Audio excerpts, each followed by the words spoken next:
What goes on, people? Welcome to Den Night, and today we're going to be unboxing and reviewing the Masterverse Skelegod from Masters of the Universe Revelation.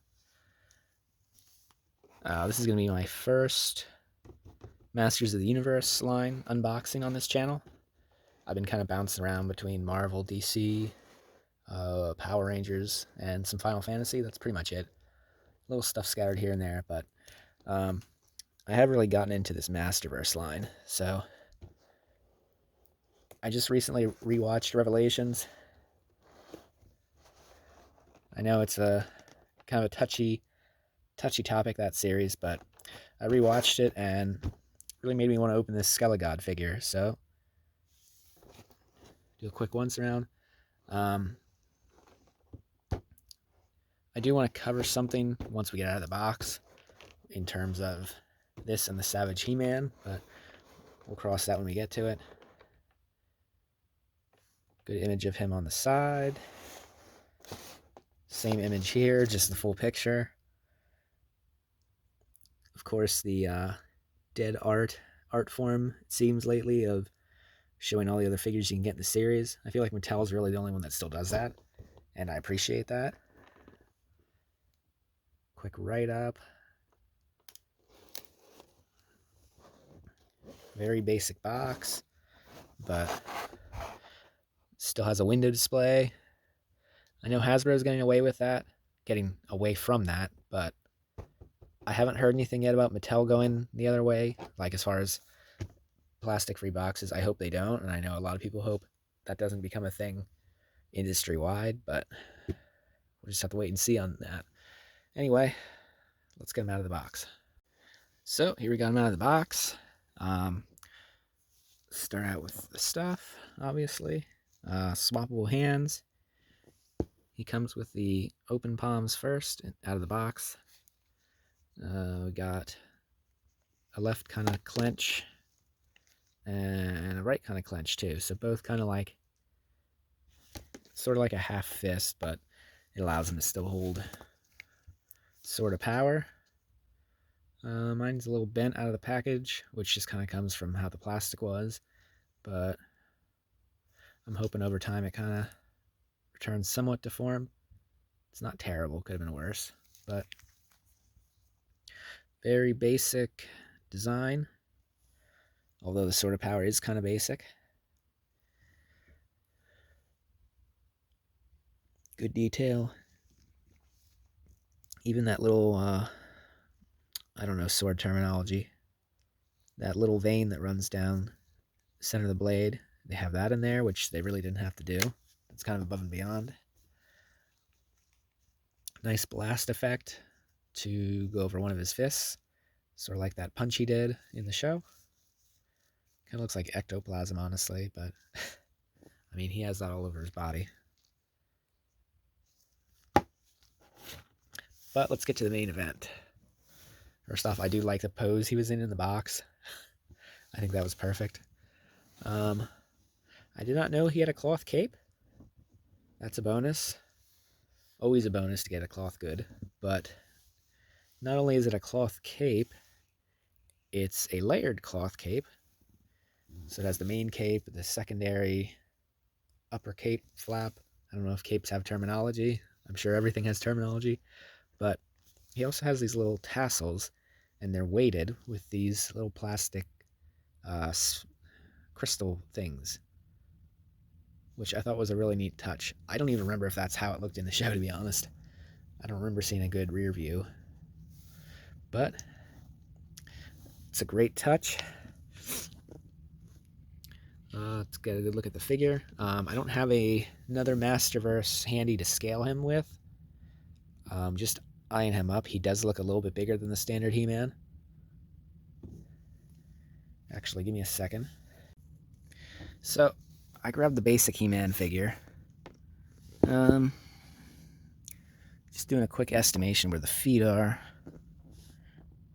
He's a little bit bigger. I would have liked him to be maybe a couple inches taller. I mean, I guess they were about the same size in the show when they were actually both transformed. I'm thinking more of when he was that compared to Prince Adam, I guess. But the real test is going to be how he compares to Savage He-Man, and I guess how Savage He-Man compares to regular He-Man as far as the figures go. But that's going to be for another time. I have both of them for later videos. This one's about this figure. So,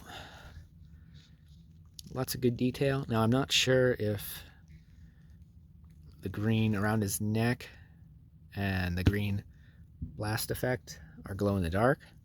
I know the green there definitely isn't. That's just paint. I can tell just by how flat it is. I wish the green H on his chest would have been glow in the dark, or at least appear to be like the neck stuff. But very minor gripe. He's got the 4-piece skirt thing, so he has plenty of articulation room still for his legs.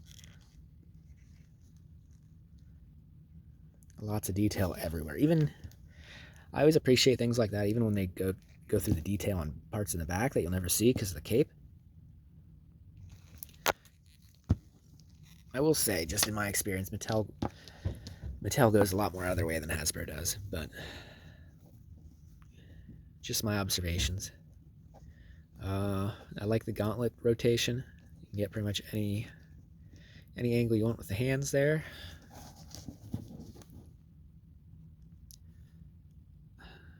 I don't love Masters of the Universe Revelations, but I do like this Skelegod concept as a whole. Probably one of my favorite parts of the show. It's not perfect, but I think that was a cool concept. Great paint detail on his face. I love the texture of his horns. They're just slightly shiny too, as compared to the rest. Like even if you look at the sheen of the horns compared to the armor. I love the attention to detail on this figure. And I'm kind of sad it took me this long to open it and appreciate it. But anyway, with all that said, hopefully he'll still stand. Oh, actually I'm getting ahead of myself.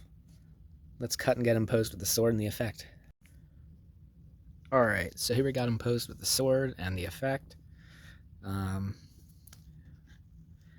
I did try the effect with the fist first, but I couldn't get it to fit quite right. So I swapped it to the open hand again, and it fit over okay, but then I thought it just kind of looked stupid. I guess unless he's punching forward and holding the sword to the side, I don't know. I couldn't find something I liked. Might not even use this, to be honest. I thought it would have been cool to do it like that, where it looks like he has a spell forming in his hand, like a flame, but the hand isn't open wide enough to accommodate that. So it might be something I play around with. Maybe I can even use the shelf above him to hang it from, suspend it, kind of cheat a little bit. But for now, not going to use it. Don't like the look of it. Like I said before, I really hope the sword kind of like finds its way back to somewhat straight over time. I'm sure it won't. It's kind of one of those things. It's sat in the package that long, it probably won't. I'll have to heat it without melting it and try and fix it. But overall, great figure. Definitely slept on this one for a while. I see them all over the place. I think other people slept on them too. Maybe there's just too many in the market, but I definitely see them all over the stores still. And I just think it's a great figure overall. Not much else to say. So, anyway, let's get him in the showcase. So, here we got Skelegod in the showcase. I ended up putting him between Darkseid and Thanos. I thought it'd be kind of an interesting concept of a team up. Just 3 bad dudes who are gonna stab each other in the back. And scaling's not awful. He's obviously much smaller, but it'll work. And like I always say, with any of my normal action figures, I don't know that he's gonna stay in the showcase, but for now, this is gonna be his home. So with that said, like, comment, subscribe, do all those YouTube things, share this with someone who might enjoy it, and as always, keep collecting. Bye.